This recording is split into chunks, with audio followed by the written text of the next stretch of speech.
Hello everyone, कैसे हैं दोस्तों। आप लोगों का हमारे यूट्यूब चैनल यस इडू वर्ल्ड में बहुत बहुत स्वागत है।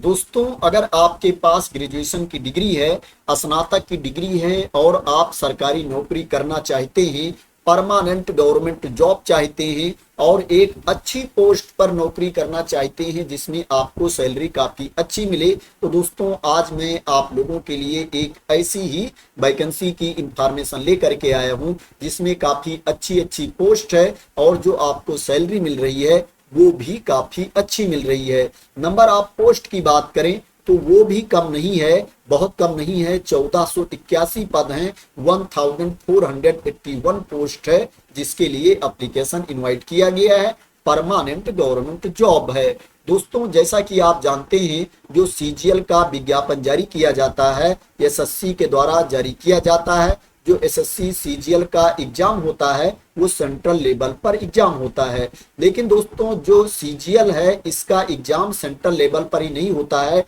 स्टेट लेवल पर भी इसका एग्जाम होता है। और दोस्तों राज्य सरकार के अंतर्गत भी इस तरह की भर्ती आती है जिसके लिए कंबाइंड ग्रेजुएट लेवल एग्जामिनेशन होता है। दोस्तों ये जो वैकेंसी है राज्य सरकार के अंतर्गत वैकेंसी है। दोस्तों बात करें कि किस राज्य सरकार के अंतर्गत है, तो दोस्तों ये बिहार सरकार के अंतर्गत भर्ती है। ये जो विज्ञापन जारी किया गया है बिहार कर्मचारी चयन आयोग के द्वारा ये विज्ञापन जारी किया गया है।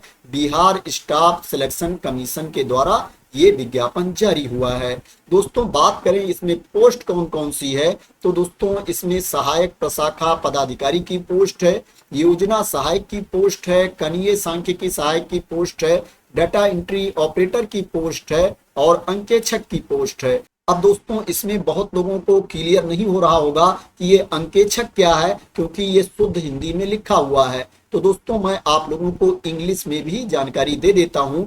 दोस्तों यहाँ पर जो सहायक प्रशाखा पदाधिकारी की पोस्ट है इसको इंग्लिश में असिस्टेंट ब्रांच ऑफिसर बोलते हैं। दोस्तों इसके लिए जो आपके पास क्वालिफिकेशन होना चाहिए, आपके पास ग्रेजुएशन की डिग्री होनी चाहिए, स्नातक की डिग्री होनी चाहिए किसी भी स्ट्रीम में। दोस्तों इसके लिए जो आपको सैलरी मिलेगी पे लेवल 7 के अकॉर्डिंग आपको सैलरी मिलेगी। तो दोस्तों आप देख सकते हैं कितनी अच्छी आपको सैलरी मिल रही है। जो दूसरी पोस्ट है योजना सहायक की पोस्ट है, इसको इंग्लिश में बोलते हैं प्लानिंग असिस्टेंट। इसके लिए जो आपके पास क्वालिफिकेशन होना चाहिए, आपके पास स्नातक की डिग्री होनी चाहिए, ग्रेजुएशन की डिग्री होनी चाहिए किसी भी स्ट्रीम में।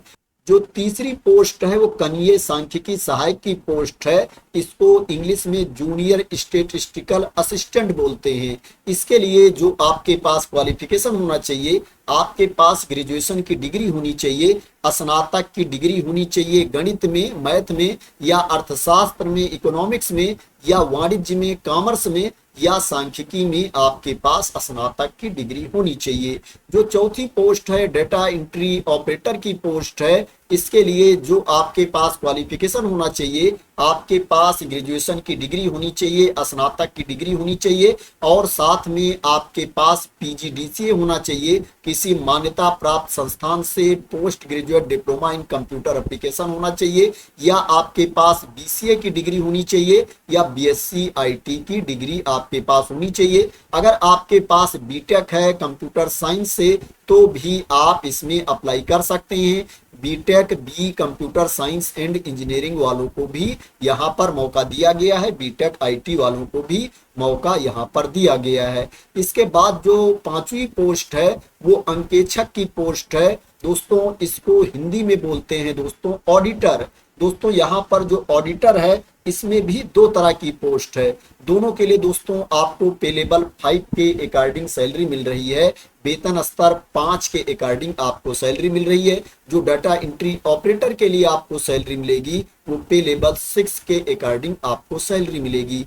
ऑडिटर अंकेक्षण निदेशालय वित्त विभाग के लिए जो आपके पास क्वालिफिकेशन होना चाहिए, आपके पास ग्रेजुएशन की डिग्री होनी चाहिए, स्नातक की डिग्री आपके पास होनी चाहिए वाणिज्य में या अर्थशास्त्र में या सांख्यिकी में या गणित में आपके पास स्नातक की डिग्री होनी चाहिए। ऑडिटर सहयोग समितियां सहकारिता विभाग के लिए जो आपके पास क्वालिफिकेशन होना चाहिए, आपके पास ग्रेजुएशन की डिग्री होनी चाहिए, स्नातक की डिग्री होनी चाहिए गणित के साथ, अथवा ग्रेजुएशन कॉमर्स की डिग्री आपके पास होनी चाहिए, स्नातक वाणिज्य की डिग्री आपके पास होनी चाहिए। तो ये क्वालिफिकेशन और पोस्ट के बारे में इंफॉर्मेशन थी। बात करें इसमें अप्लाई करने के लिए एज लिमिट क्या है, तो इसमें अप्लाई करने के लिए जो मिनिमम एज है 21 ईयर्स है, न्यूनतम उम्र सीमा 21 वर्ष है, और जो अपर एज लिमिट है वो कैटेगरी वाइज अलग अलग है। अनरिजर्व कैटेगरी के पुरुष अभ्यर्थियों के लिए जो अधिकतम उम्र सीमा है 37 वर्ष है, 37 ईयर्स है, और जो पिछड़ा वर्ग एवं अत्यंत पिछड़ा वर्ग के पुरुष एवं महिला अभ्यर्थी हैं उनके लिए जो अपर एज लिमिट है 40 ईयर्स है, 40 वर्ष है, और जो अनरिजर्व कैटेगरी की महिला अभ्यर्थी हैं उनके लिए भी अपर एज लिमिट 40 ईयर्स है, 40 वर्ष है, और जो अनुसूचित जात एवं अनुसूचित जनजात के पुरुष एवं महिला अभ्यर्थी हैं उनके लिए जो अपर एज लिमिट है 42 ईयर्स है, 42 वर्ष अधिकतम उम्र सीमा है। और जो पीडब्ल्यूबीडी कैटेगरी के कैंडिडेट हैं, दिव्यांग अभ्यर्थी हैं सभी कैटेगरी के, उनको अपर एज लिमिट में 10 साल की छूट दी जाएगी। जो यहाँ पर कैटेगरी वाइज एज लिमिट दी गई है इसमें क्या है 10 साल की छूट दी जाएगी। जो एज की गणना की जाएगी 1 अगस्त 2025 को एज की गणना की जाएगी। इसमें दूसरे राज्य के अभ्यर्थी भी अप्लाई कर सकते हैं, लेकिन जो दूसरे राज्य के अभ्यर्थी अप्लाई करेंगे वो अनरिजर्व कैटेगरी में अप्लाई करेंगे, उनको ना फीस में छूट दी जाएगी और ना ही एज में छूट दी जाएगी। चाहे वो किसी भी कैटेगरी के कैंडिडेट हो, उनको अनरिजर्व कैटेगरी में अप्लाई करना पड़ेगा। बात करें इसमें आपका सिलेक्शन कैसे होगा, सिलेक्शन का प्रोसेस क्या है, तो दोस्तों इसमें प्रारंभिक परीक्षा होगी और मुख्य परीक्षा होगी। दोस्तों प्रारंभिक परीक्षा में आपसे टोटल 150 प्रश्न पूछे जाएंगे, 150 क्वेश्चन पूछे जाएंगे, और प्रत्येक प्रश्न के लिए आपको 4 अंक दिए जाएंगे।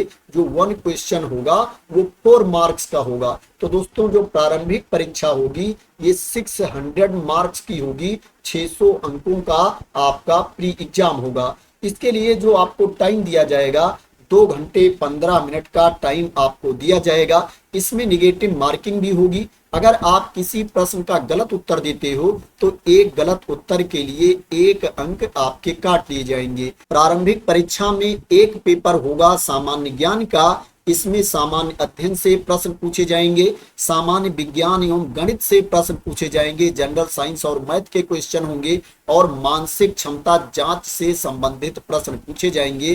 Comprehension, logic, reasoning, mental ability से क्वेश्चन पूछे जाएंगे। इसमें जो प्रश्न आपसे पूछे जाएंगे ऑब्जेक्टिव टाइप के क्वेश्चंस आपसे पूछे जाएंगे, बहुविकल्पीय प्रश्न आपसे पूछे जाएंगे। जो प्रारंभिक परीक्षा होगी इसमें क्या है, आप अपने साथ किताब भी ले जा सकते हो, बुक भी अपने साथ ले जा सकते हो। प्रारंभिक परीक्षा पुस्तक सहित ली जाएगी। अभ्यर्थी अपने साथ 3 पुस्तक अर्थात प्रत्येक खंड के लिए एक ही पुस्तक ले जा सकते हैं। सामान्य अध्ययन खंड के लिए एक पुस्तक ले जा सकते हो, गणित के लिए एक ले जा सकते हो, और सामान्य विज्ञान जनरल साइंस के लिए एक पुस्तक ले जा सकते हो। डिटेल में सिलेबस के बारे में आप जानना चाहते हैं कि कहां कहां से प्रश्न आएंगे, तो उसके बारे में भी यहाँ पर इंफॉर्मेशन दी गई है, डिटेल में इंफॉर्मेशन दी गई है। आप देख सकते हो कि सामान्य अध्ययन में कहाँ कहाँ से प्रश्न आएंगे, सामान्य विज्ञान में कहाँ से आएंगे, गणित में कहाँ से आएंगे, उसके बारे में यहाँ पर डिटेल में इंफॉर्मेशन दी गई है। जो कैंडिडेट प्री एग्जाम क्वालिफाई कर ले जाएंगे, प्रारंभिक परीक्षा में जो अभ्यर्थी पास हो जाएंगे उनको शॉर्टलिस्ट करके मेन एग्जाम के लिए बुलाया जाएगा, मुख्य परीक्षा के लिए बुलाया जाएगा। मेन एग्जाम की बात करें तो इसमें 2 पेपर होंगे। जो एक पेपर होगा, पहला पेपर होगा वो हिंदी का होगा, और जो दूसरा पेपर होगा दोस्तों वो क्या है, मेन एग्जाम का पेपर होगा, मुख्य पत्र होगा। इसमें सामान्य अध्ययन से, सामान्य विज्ञान एवं गणित से, मानसिक क्षमता जांच से प्रश्न पूछे जाएंगे। जो पहला पेपर होगा हिंदी का, इसको पास करना अनिवार्य है। जो कैंडिडेट हिंदी का पेपर क्वालिफाई नहीं कर पाएंगे उनका पेपर 2 चेक नहीं किया जाएगा। जो यहाँ पर मेन पेपर है उसको क्या है, चेक नहीं किया जाएगा। अगर कैंडिडेट हिंदी के पेपर में फेल हो जाएंगे, कम से कम 30% अंक लेकर के आना पड़ेगा आपको हिंदी में, तभी आप पास माने जाओगे। तो दोस्तों ये मुख्य परीक्षा के बारे में इंफॉर्मेशन थी। दोस्तों इसमें मिनिमम क्वालिफाइंग मार्क्स भी है, उतना आपको लेकर के आना पड़ेगा। तभी क्या है आप पास माने जाओगे। दोस्तों प्रारंभिक परीक्षा एवं मुख्य परीक्षा दोनों में आपको मिनिमम मार्क्स लाना होगा, न्यूनतम अर्हतांक आपको लाना होगा। अगर आप अनरिजर्व कैटेगरी के कैंडिडेट हैं तो आपको 40% अंक लेकर के आना पड़ेगा, 40% मार्क्स लेकर के आना पड़ेगा। पिछड़ा वर्ग के अभ्यर्थियों के लिए जो न्यूनतम अर्हतांक है 36.5% है। अत्यंत पिछड़ा वर्ग के अभ्यर्थियों के लिए जो मिनिमम क्वालिफाइंग मार्क्स है 34% है। अनुसूचित जात जनजात वर्ग के अभ्यर्थियों के लिए जो न्यूनतम अर्हतांक है 32% है। और जो महिला अभ्यर्थी हैं उनके लिए जो न्यूनतम अर्हतांक है 32% है। और सभी कैटेगरी के दिव्यांग अभ्यर्थियों के लिए जो न्यूनतम अर्हतांक है मिनिमम क्वालिफाइंग मार्क्स है वो 32% है, 32% है। इतना अंक सभी को लाना अनिवार्य है। इसमें आपको फीस भी पे करनी पड़ेगी। मैं बता देता हूं किसको कितनी फीस पे करनी पड़ेगी। जो अनरिजर्व कैटेगरी के कैंडिडेट हैं, सामान्य वर्ग के अभ्यर्थी हैं, पिछड़ा वर्ग, अत्यंत पिछड़ा वर्ग के अभ्यर्थी हैं, पुरुष अभ्यर्थी, उनके लिए जो फीस है 540 रुपीज है, 540 रुपए है। और जो अनुसूचित जात अनुसूचित जनजात वर्ग के अभ्यर्थी हैं, सभी श्रेणी के दिव्यांग अभ्यर्थी हैं, सभी श्रेणी की महिला अभ्यर्थी हैं, उनके लिए जो फीस है 135 रुपए है। और ये जो फीस में छूट मिलेगी जिसके बारे में मैंने आप लोगों को ऑलरेडी बता दिया है, ओनली बिहार राज्य के अभ्यर्थियों को फीस में छूट दी जाएगी। जो बाहरी राज्य के अभ्यर्थी हैं वो अनरिजर्व कैटेगरी में अप्लाई करेंगे, उनको अनरिजर्व कैटेगरी वाली फीस पे करनी पड़ेगी। 540 रुपीज फीस उनको पे करनी पड़ेगी, चाहे वो पुरुष हो या महिला हो या किसी भी कैटेगरी के कैंडिडेट हैं वो। तो दोस्तों ये फीस के बारे में इंफॉर्मेशन थी।